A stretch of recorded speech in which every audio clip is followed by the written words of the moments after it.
I don't know because I think it could be a competitive fight. I think Dustin is very emotional. He fights very emotional, and he probably thinks his shit don't stink right now, and he's the best fighter in the world. So, I don't know. We'll see what type of motivation Connor has left when he comes back. I think if he could learn from the calf kicks and be able to get his leg out of the way, he was landing shots on Dustin. So it's a competitive fight. Two guys that aren't to be the best in the world, but they're right on that cusp. They're gatekeepers. So we'll see who's the best gatekeeper.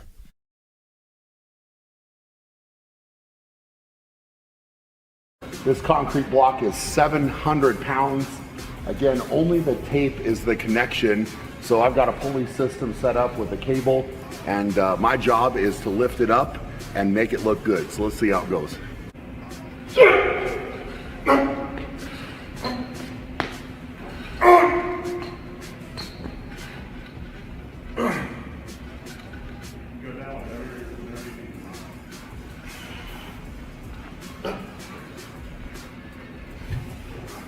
The second feat of strength that I'm going to do with the tape is actually pull a sled.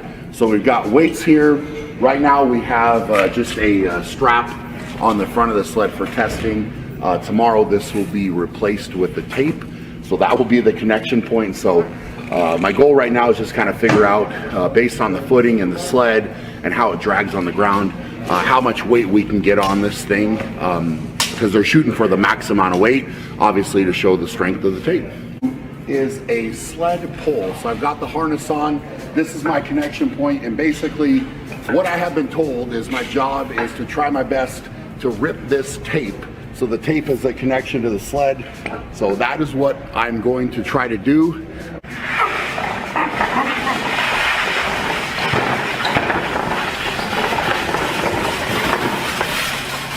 Next up, we've got the safe squat. So these safes, again, are connected by the tape, safety squat bar. I'm gonna get underneath this thing, and it's basically just a bottoms up squat.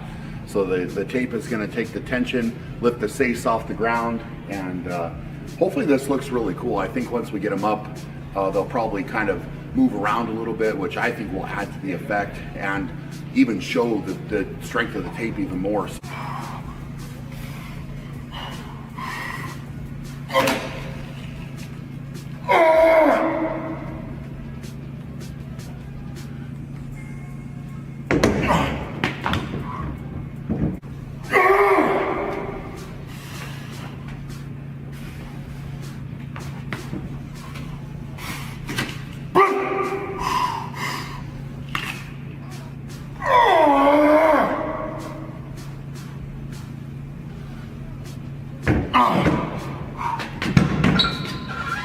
So that is a wrap. We have finished shooting.